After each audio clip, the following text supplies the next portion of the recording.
Salam alaikum, salut à tous. La question du pouvoir d'achat, vous savez, elle peut reposer sur deux choses. La première, c'est les revenus. Donc, comme il dit l'autre, travaillez plus pour gagner plus, quoi. Ou enfin, ou tout simplement que votre patron vous augmente. Là-dessus, j'ai aucun conseil à vous donner puisque j'ai pas le pouvoir de le faire. Par contre, il y a un autre moyen aussi. Et je pense que les générations ont changé, les mentalités ont changé, et on peut régler les pouvoirs d'achat dans sa consommation.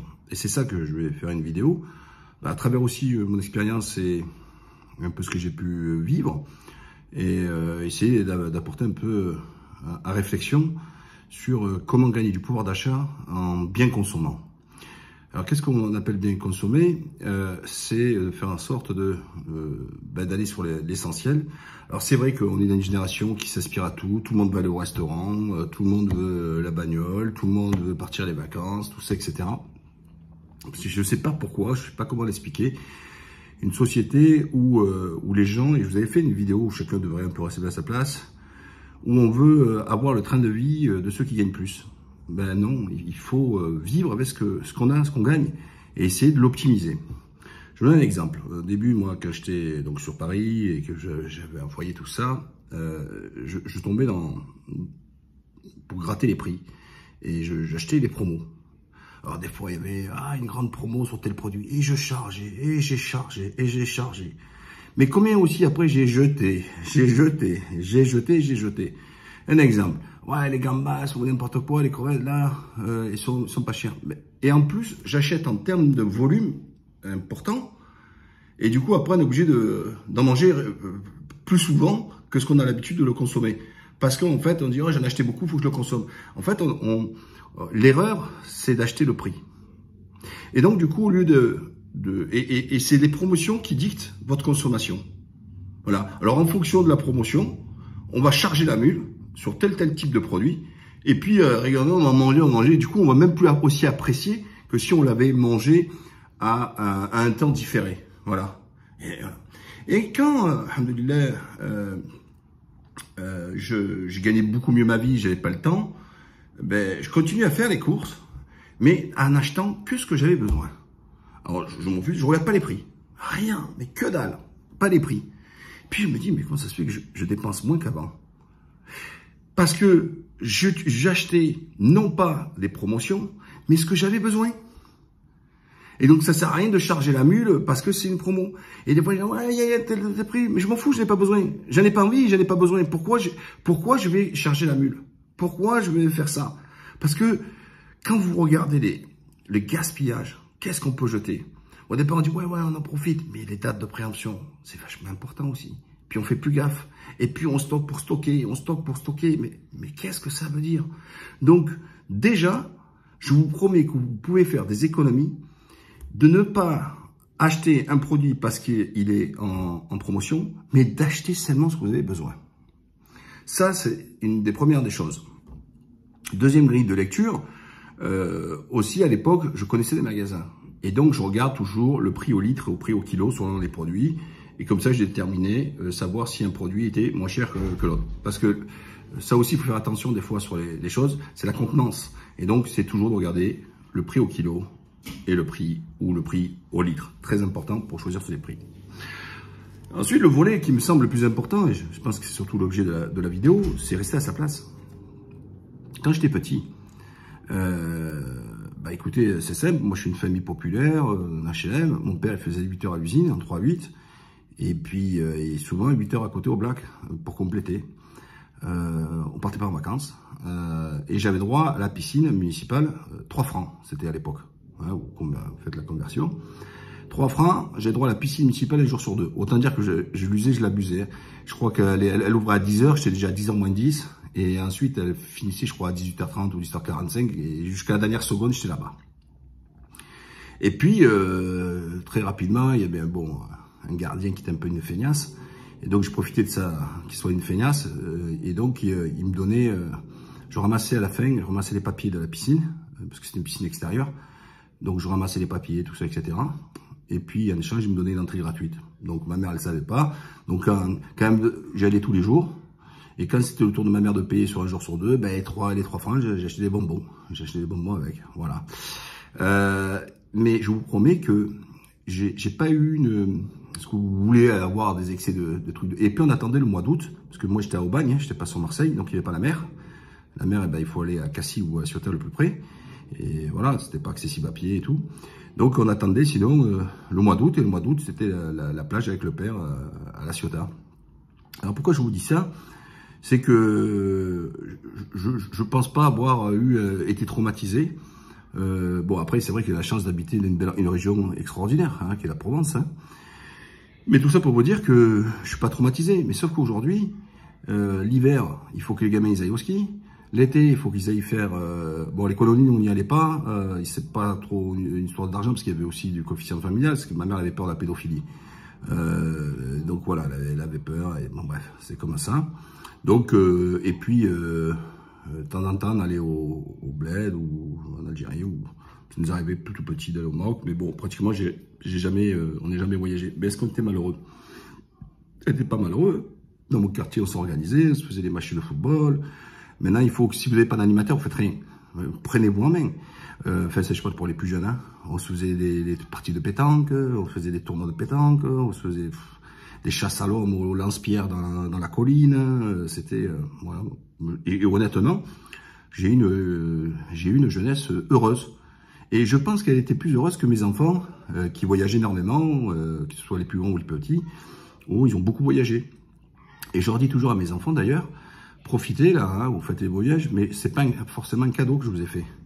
Parce que vaut mieux partir comme moi, de rien. Et donc quand vous avez rien, ben, quand vous continuez à avoir rien, ben, ça fait rien. Mais quand vous avez goûté aux 5 étoiles, au tout ça, etc., ou même maintenant, moi, de temps en temps, ils partent en business class, tout ça, etc., je leur dis, attention, vous avez goûté à ça, le plus dur, c'est maintenir le même niveau de vie. Donc, vous avez intérêt de travailler. Moi, j'ai pas besoin d'aller dire travailler à l'école, j'ai jamais fait mes premiers grands, ils ont tous réussi, mais parce que je l'aurais toujours, je crois à la responsabilité, j'éduque pas des enfants comme des bébés, je leur parle comme des adultes, et je leur dis, comme tu fais de ton lit, tu dors. T'as goûté aux 5 étoiles, t'as aimé voyager, t'as aimé découvrir notre civilisation, pays, culture, tout ça, etc.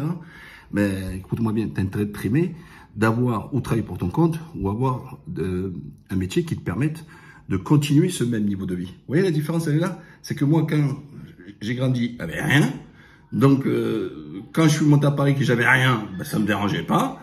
Et puis quand j'ai commencé à gagner ma vie, à sortir, bon voilà. Mais quand tu as commencé, tu es déjà là, ben, le plus dur, c'est commencer la vie à garder le même niveau de vie. Vous voyez déjà le schmilblick. Et donc, quand je vous dis ça, c'est que j'entends des gens qui disent « Ouais, il faut aller au resto. » Oh, même des fois, mes parents, pourquoi ils n'allaient pas au resto? Mais c'est pas que mes parents, quand je vous dis ça, hein, c'est pas Mourad Ghazli qui vous le dit, hein, c'est des milliers de familles qui étaient exactement dans le même système. Mes parents, ils disaient, mais quoi? Regarde le voisin, il finit pas la fin du mois. Déjà à l'époque, on disait déjà, finissent pas la fin. Pourquoi? Regarde, ils mangent après que les tranches de jambon. Eh ben, au début, ils touchent la paye, et puis après, ils vont au resto, ils font la fête, et puis 15 du mois, ben, ils se frottent le ventre. Et oui. Et alors mes parents, ils disaient, regardez, avec le prix d'un restaurant, je remplis un caddie. Et ils avaient raison. Alors c'est vrai, on ne buvait pas les Oasis, les Coca, les trucs, ça n'existait pas. Ça, c'était quand il y avait des invités, on buvait de l'eau, mais est-ce qu'on était mort? La glace, c'était simple, on achetait les trucs en plastique, mettez du sirop, mettez de l'eau, et elle fermait avec le support, c'était génial, là, ces trucs-là. Hop, et vous mettez directement au congélateur, et comme vous savez, dans le sud, il fait toujours chaud, et tous les enfants veulent la glace et tout. Quand on maman la glace, clac, elle enlevait le truc, et on avait notre glace. C'est sûr, on ne mangeait pas les cornets, tout ça, etc. Encore une fois, est-ce qu'on était malheureux? Alors, pareil, l'été, on sortait la bouteille, et nous mettait un peu de sirop, et etc. Ben, le sirop, ça coûte moins cher qu'avec de l'eau, et c'est bon. Et encore maintenant, moi, je bois du sirop d'anis. Tiens, regarde, vous voyez? Voilà. Je continue. Vous voyez, j'ai gardé les schmilblick, vous voyez? Etc. Voilà. Que des boissons qui coûtent cher et tout ça. Donc, mais on n'a jamais manqué de rien. Mon père, bon après, il y a des choses qu'on peut plus faire aujourd'hui. Il allait chez le paysan, il tuait 10 poulets. Ma mère, elle mettait l'eau chaude, elle les arrachait les plumes, elle souffrait, la pauvre. Parce qu'il faut aller nettoyer un poulet, vous allez comprendre ce que ça veut dire. Il mettait au congélateur, ils avaient investi pourtant un congélateur. Il allait à Sisteron là-bas, il tuait le mouton, ou chez les paysans, etc. Bon, à l'époque, on pouvait le faire. Il tuait le mouton, pareil. Après, ils coupaient, ils mettaient au congélateur, et puis le reste, le bœuf et tout ça, on a manqué de rien. On a toujours très bien mangé. On manquait pas de vitamines, de trucs. Et c'était leur politique, ils avaient raison. Ils disaient, mais moi, ce qui est important, c'est que vous êtes bien nourris. Voilà. Alors, je vous dis ça parce que, encore une fois, les gens regardent le train de vie de ceux qui gagnent plus et ils savent pas rester à leur place. Voilà. Et je reviens à ce que je vous avais dit la fois dernière dans une des vidéos, moi, que je suis monté sur Paris, hein, j'avais pas de thune, m'appelait même le gitan. Les collègues, je squattais dans des pioles des fois, bref, faut voir et tout. Mais franchement, j'étais pas malheureux. Parce que dans ma tête, je restais à ma place, j'acceptais ma place. Vous voyez, vous comprenez ce que je veux dire? J'acceptais le fait que j'avais pas grand-chose. À l'époque, je gagnais 1000 francs par mois. 1000 francs, ça fait 150 € par mois. Hein, vous voyez, quand le SMIC, il devait tourner à 4000 francs. Vous voyez le delta, donc je gagnais un quart du truc. Mais j'étais tellement content de toucher même 1000 francs par mon club de judo pour faire du judo que les années précédentes où je travaillais, moi, pour payer mes cotisations de judo. Voilà, je travaillais au marché, etc., de 5 h du matin jusqu'à 14 h pour 10 francs de l'heure, etc. Et parce que j'acceptais ma condition. Alors, accepter la condition, ça voulait pas dire accepter de le rester tout le temps. J'avais de l'ambition, je croyais en moi, je croyais au trait, mais rien me faisait peur. Les jours fériés, mais vous pouvez pas comme je kiffais les jours fériés. Oh, à l'époque, je vous parle de ça il y a plus de 30 ans. Oh, quand je travaillais le 1er janvier, le 31 décembre, la nuit, oh, ils payaient 1000, 1200 francs. Mais vous vous rendez compte ce que c'est comme pognon? C'est presque 200 €. Même encore aujourd'hui, c'est beaucoup d'argent. Bon, peut-être un peu moins, mais à l'époque, c'était énorme. Même 1000 balles, etc. Donc, tous les jours fériés, les trucs comme ça, là, vous voyez, ils travaillaient dans une soirée. Déjà, ils organisaient une soirée, donc faire le service, faire tout ça, etc. Mais je kiffais, moi, les jours fériés. Donne-moi du jour férié. Non, aujourd'hui, j'ai dit oui. Je veux faire le pont, je veux faire le viaduc, je veux, etc. Mais reste à ta place, t'as pas de moyen de faire le viaduc ni le pont. Reste à ta place, reste sur le pont, mais ne prends pas ton pont. Voilà. Et je peux multiplier comme ça des tonnes d'anecdotes. C'est pas pour, j'ai pas envie d'arriver à raconter, mais c'est pour vous dire que si on accepte sa situation, on n'a pas l'impression de subir. On a l'impression de dire c'est normal, je reste avec mes moyens. Et je le répète encore.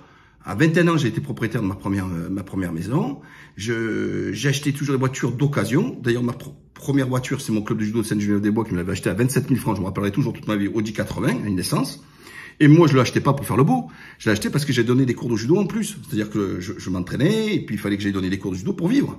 Après, je travaillais à la ville de Paris, conseiller général et tout. Et même quand je suis rentré après à la RATP, je cumulais. Hein, je faisais mes heures à la RATP la nuit, la journée, j'allais m'entraîner. Après, j'ai cumulé avec un autre travail au conseiller général. J'ai toujours bossé. Et j'ai pas acheté de voiture neuve. Parce que pour moi, c'était jeter de l'argent par les fenêtres. Ensuite, deuxième maison, je l'ai fait construire.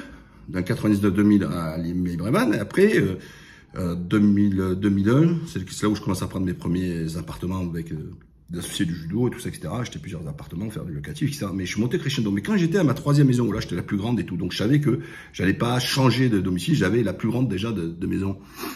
Après ça, après les appartements, après avoir 40 appartements, là, j'ai acheté une voiture neuve. Parce que je prenais conscience, c'est des grosses voitures, je disais, bon allez, ça me fait, et je m'emmerdais même pas à la mettre sur la centrale. Quand je la vendais, je la donnais au concessionnaire. Je perdais un peu plus d'argent que si je la vendais moi-même. Mais j'acceptais de perdre 15, 20 000 balles par an. Mais parce que, de l'autre côté, j'en ai gagné. Vous comprenez? J'en gagnais beaucoup plus. Mais c'est le jour où j'étais déjà solidifié. Vous le comprenez, ça? Ça, c'est pour une connerie. C'est pour dire que je suis monté crescendo, je voyageais pas autant que maintenant, je voyais pas en business class, je prenais pas du 5 étoiles. Les premières vacances que j'ai payées, j'étais à l'UCPA faire un stage d'eau vive à 2000 et quelques francs, pension complète à Serre-Chevalier. Vous voyez, en gros, excusez-moi la vulgarité, j'ai jamais pété plus haut que mon cul. Je suis toujours resté à ma place. Et c'est ça qui m'a fait grandir.